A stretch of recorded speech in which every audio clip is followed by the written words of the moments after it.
Oh, the technology. So as I was saying, this one neighbor cut down the shade tree, and the neighbor's yard was affected by it, right? So Mary Lou was lamenting about the fact that they had planted landscaping in that part of the yard based on the fact that the shade tree provided shade, right? And she loved hostas, and it was being affected by the fact that that tree was no longer there. And then it got to the point that one of her favorite hostas was dying, because now it was completely in the sun. So she's lamenting of this, right? And Joe, who has a sense of humor, decided that he might say to his wife, "Don't pout, honey. Lift up your chin, say, hasta la vista, baby." Unfortunately, he thought better than to say that to his wife while she's lamenting over her favorite hosta.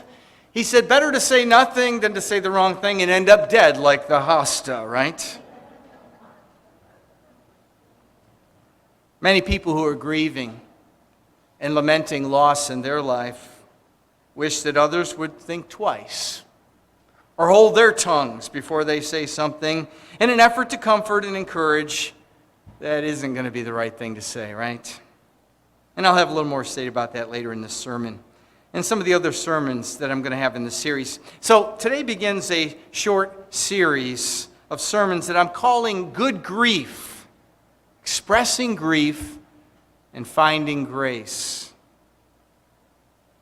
Sometime last year, Annette Warren allowed me to borrow a book that had ministered to her during her grieving process after Mark's death. The book is called Dark Clouds, Deep Mercy. It's written by a man named Mark Vroegop. The subtitle of the book is Discovering the Grace of Lament. And the book is about the author's deeply personal journey of grief and loss after the death of a child in his life. Annette suggested that I might want to use the book for class or maybe a sermon series. And so I read through the book and I immediately realized that this is a subject that doesn't receive enough attention, that it's a skill and a practice that all of us need to learn to develop. So let's start with the first two words, good grief. You know me, you know I like the Peanuts, right? And one of Charlie Brown's characteristic phrases that he uses a lot is good grief. Good grief. When you think about it, good grief is one of those oxymorons, right? You know what an oxymoron is? It's a figure of speech that seems to contradict itself. And you can look it up on the internet. There's long lists of all of these oxymorons. They include things like boneless ribs. Or how about fresh frozen? Or freezer burn? Or jumbo shrimp. That's always been one of my favorite ones, right? Small fortune. Same difference. Healthy tan. Healthy tan. And good grief.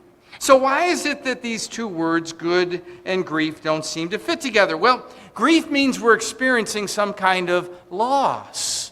We're suffering in some way. We have some pain over it. And how can that be good, right? But let me say it right from the start. Life is full of pain and grief and suffering. And there's no way to avoid it.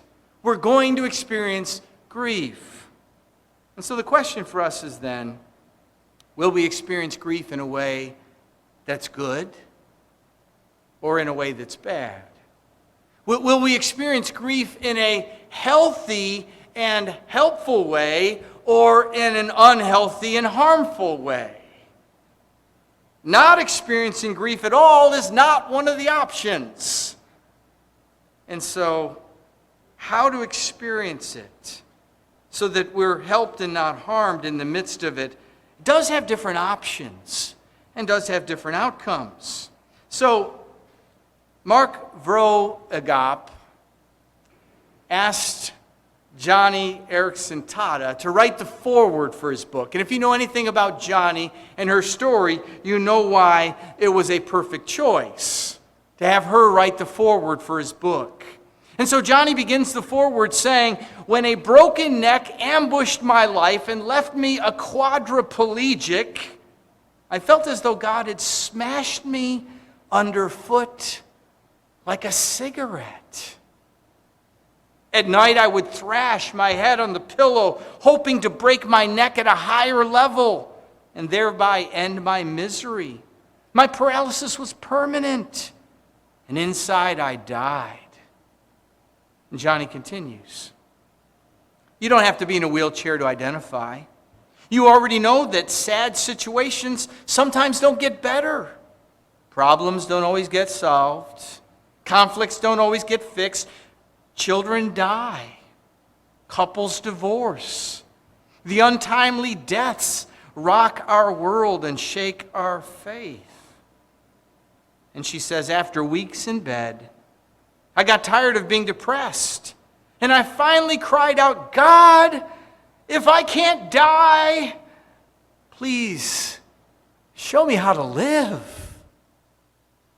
And it was just the prayer God was waiting for her to utter. From then on, she would ask her sister to get her up and park her in her wheelchair in front of her Bible, and holding a mouth stick, she would go back and forth through the pages of her Bible looking for answers, any answer. And then she went to get the help of a friend who was a Christian counselor.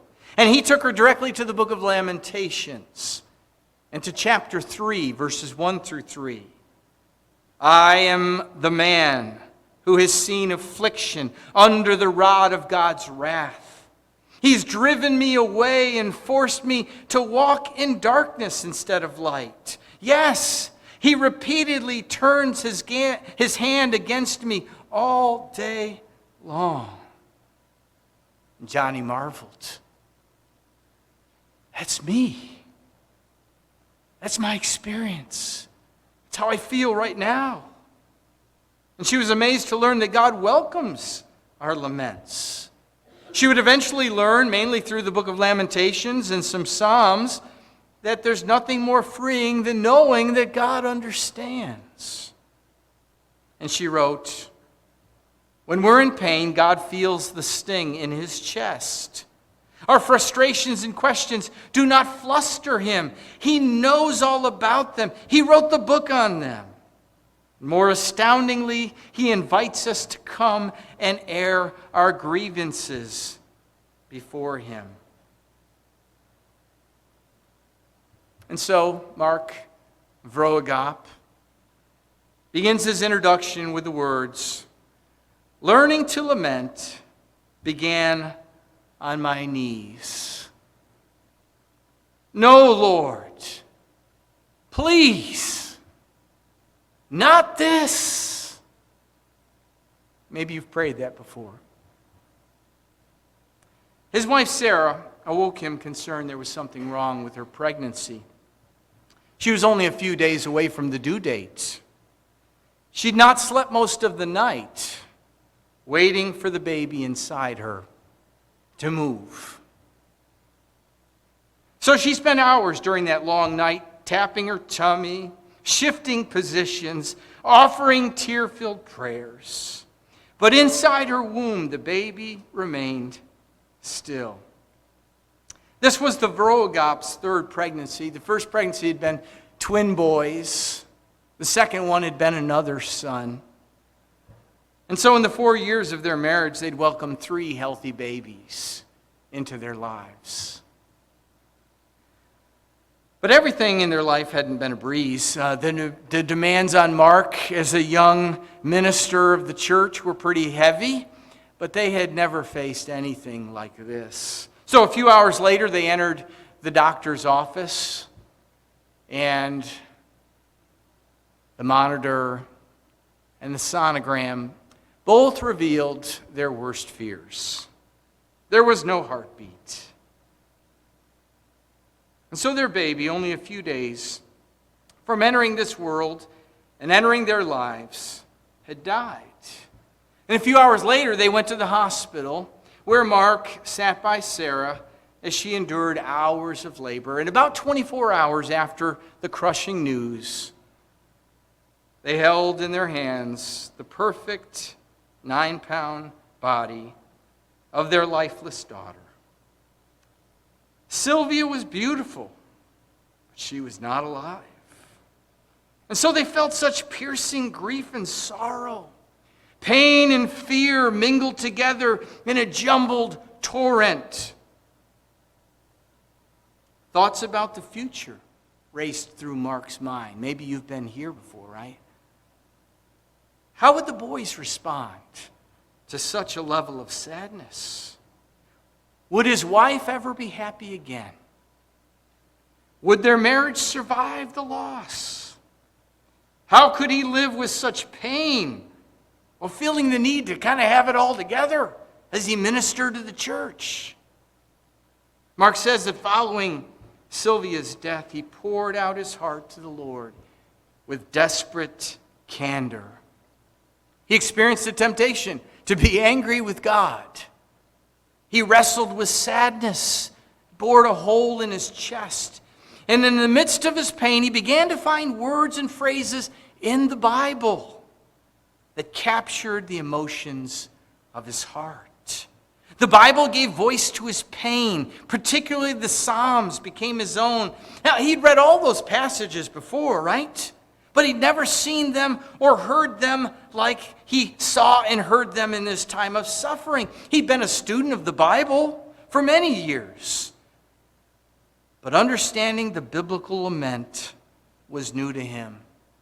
His personal quest for survival opened him up to this historic and biblical form of prayer. And so during that long journey through grief, he discovered a minor key language for his suffering called biblical lament. And Mark says, now he believed that God would somehow work out everything for good in the end, but his personal grief was not tame. He said it was vicious. He battled fears and disappointments and sorrow, but in his journey he discovered the grace of lament, a song he never wanted to have to sing. However, once Mark found himself in this crucible of suffering, he was deeply thankful for this uninvited dimension of the Christian life. And looking back, he says, he can now see how lament became his guide and his teacher and his solace. And so the years that followed Sylvia's death were a roller coaster of emotions and challenges for Mark and his wife. They suffered multiple miscarriages and a false positive pregnancy. However, in their painful yet honest prayers, they helped turn their agony into a platform for worship. It was lament that helped them navigate the wilderness of their grief. And so I believe it is lament and learning to lament that will help all of us to navigate the wilderness of our grief when we experience it. Now, perhaps you've already learned how to sing this minor key song of lament. Perhaps you've already learned how to use the Psalms and the book of Lamentations in your time of suffering and sorrow to give voice to the burdens of your heart. And if you've already been through grief and loss and have already developed this discipline, then maybe you can help those of us who are still learning or others. One thing I know for sure is that if we have not yet already gone through grief and loss, we will do so during our lifetime. So we need to prepare ourselves. We need to help prepare others for the inevitable suffering and grief and loss. And when I think back over my personal experience with grief and loss, I see that our family has faced a lot of it over the years. I'm pushing 60 years of age. I know Many of you think I'm still a teenager, right? I mean, I look like a teenager, right? Now, nobody thinks that, right? So I'm pushing 60. And so a lot of loss is to be expected by this time in my life, right? For those of us who are almost 60, we would expect that likely our grandparents have gone on. And maybe even some of our parents have already passed on. Diane and I have both lost some of our parents, right? My mother died 2 years ago. Her dad died 8 years ago. We both had siblings die as well. And that seems unnatural, doesn't it? For me, it was a younger sibling. And for her, it was an older sibling. Of course, at 10 years old, my dad passed on, 31 years old. It's hard to believe. Thankfully, our 3 daughters are alive and well. We nearly lost Abby when that tractor trailer hit the car she was in. Severely injured Drew Taylor. It took the life of Nicholas Smith. So I'm sure all of us hearing this sermon today have their own stories of loss and grief. It's a universal experience. It's a part of life. Some of our losses are timely and expected. Other losses are untimely and unexpected. But all of our losses cause suffering and grief. And although we don't grieve like the rest of people who don't know God and who don't know the hope that God offers, we still grieve. And the pain is real. And the pain is heavy. And it's hard. And it can be long. So 2 of the things that I believe we need to learn is we need to learn how to go through grief ourselves. And we need to learn how to walk beside others as they go through their grief. So Mark Vrogop discovered in his journey through grief that there are many Christians who are unfamiliar with grief, or they are uncomfortable with lament and with walking with people in grief. So when Mark and his wife shared with others some of the struggles of their soul in the midst of their grief, some people reacted with visible discomfort. Some reacted with awkward silence, and they quickly changed the subject. Some of them even physically excused themselves to get away from the tension. Others quickly moved to a desperate desire to find the brighter side, right? And to offer encouragement. And this is when some people mean well, but the things they say are sometimes not very helpful. Mark says some of the things that people said to them were, "I'm sure the Lord will give you another baby." Thank you. Or maybe more people will come to faith because of the death of your daughter. Or the Lord must know how he can trust you with this. I've heard people say, well, God just needed your loved one more than you did. And of course, many people say they're in a better place, and they are. And we can be thankful for that. But we're here, right? And we're struggling. So perhaps you've read about the stages of grief and what people go through or things they might need at different stages of grief. And while understanding the stages of grief is helpful at some level, it can miss an important concept and the benefit of the lament and the lamenting period. And so while trying to find an explanation for loss or a quick solution for grief might be an admirable goal, it can cause us to circumvent the opportunity that's afforded in the lament. And that opportunity is to give the person permission to wrestle with their sorrow instead of trying to rush to the end of it. You know how we sometimes want to rush to the end of it and get over it. But we don't need to rush to the end. Mark Vroegop gives this important insight. Walking through sorrow without understanding and embracing the God-given song of lament can stunt the grieving process. And he came to see lament as a helpful gift from the Lord. And so, Psalm 13 is a good place to begin to learn the language of lament. It's a short psalm, just 6 verses. How long, Lord, will you forget me forever? How long will you hide your face from me?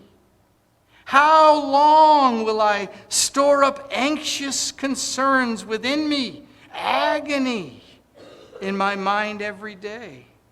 How long will my enemies dominate me? Consider me and answer, Lord my God. Restore brightness to my eyes, otherwise I will sleep in death. My enemy will say, I have triumphed over him, and my foes will rejoice because I'm shaken. But I have trusted in your faithful love. My heart will rejoice in your deliverance. I will sing to the Lord because he has treated me generously. You see how that psalm might be helpful? To give words to the emotions we might be feeling in our hearts, the emotions of grief and sorrow. The first questions are so poignant. We wonder sometimes, how long, Lord? How long must I suffer with grief and sorrow? We wonder if God's forgotten us, right? It seems so long. We wonder if he's abandoned us. We feel so alone. Then David, the psalmist, moves from asking questions to making requests for God's assistance. And then finally, he expresses his faith and trust in God. His trust in God's faithful love. His trust in God's eventual deliverance. Even before he sees it and can experience it, he expresses thanks for it. He knows it's coming. And he continues to sing songs to God. And so that's a simple formula. Starting with the cry, right? The cry of sorrow and pain, and then moving into the request for help, and then finally stating faith that I will trust in you even in the midst of this. And so from this psalm of lament and from other laments in Scripture, we learn how to give voice to our pain and move toward a God-centered worship and trust. And I love this quote from Mark. He says, lament is how you live between the poles of a hard life and trusting in God's sovereignty. So lament is how you live between those two contrasting experiences of the weight and the suffering and yet God's trusting in God. So lament is how we bring our sorrow to God. And without lament, we don't know how to process our pain. And without processing our pain, we can turn to silence. And it can turn into bitterness and anger, which suffocates our spiritual life, right? Which stifles our relationship with God. Without lament, we don't know how to help others walk through their sorrow and might result in our offering them trite solutions or unhelpful comments or even impatient responses.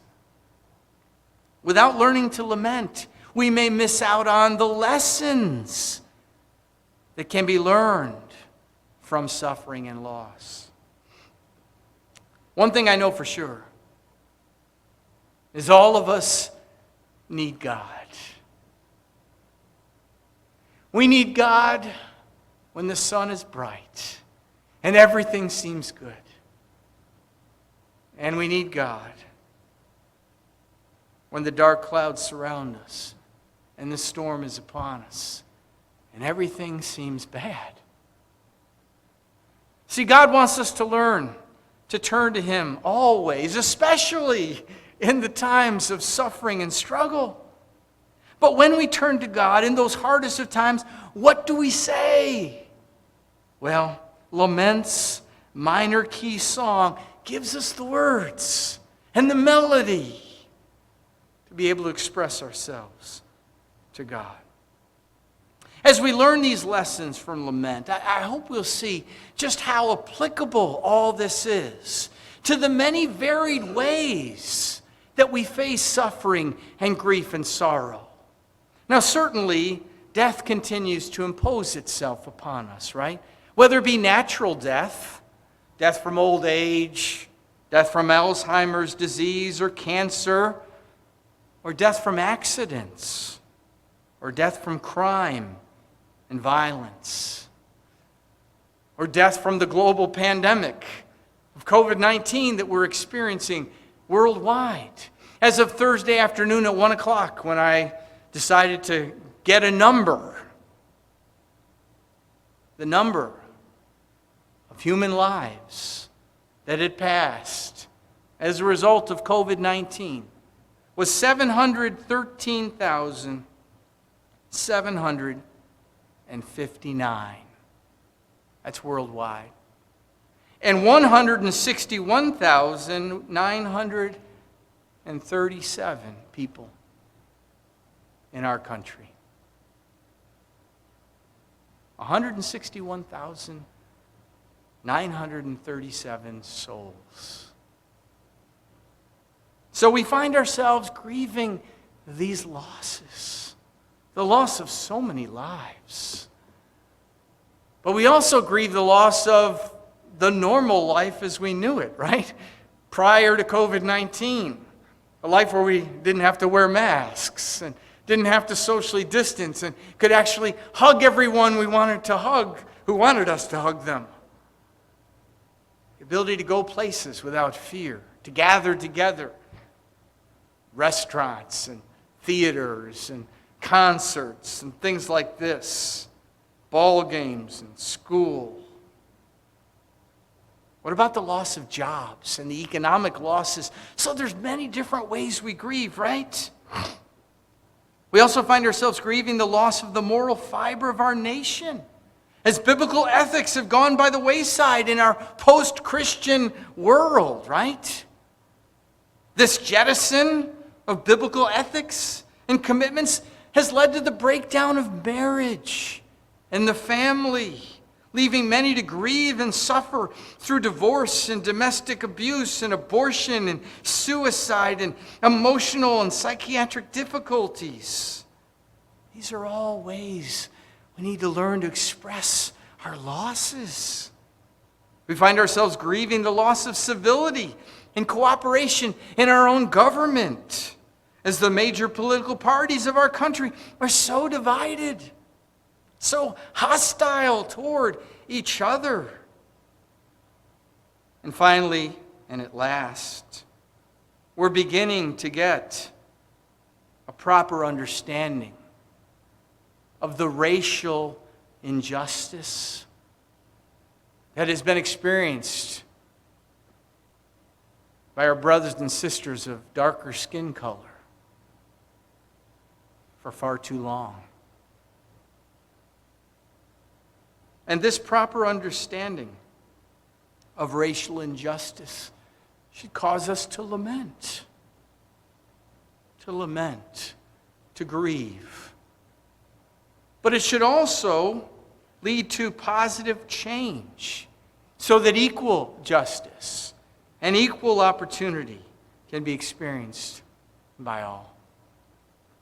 And so, for these reasons, and for so many more, we need our Heavenly Father, right? We need the Lord Almighty, maker of heaven and earth and everything else.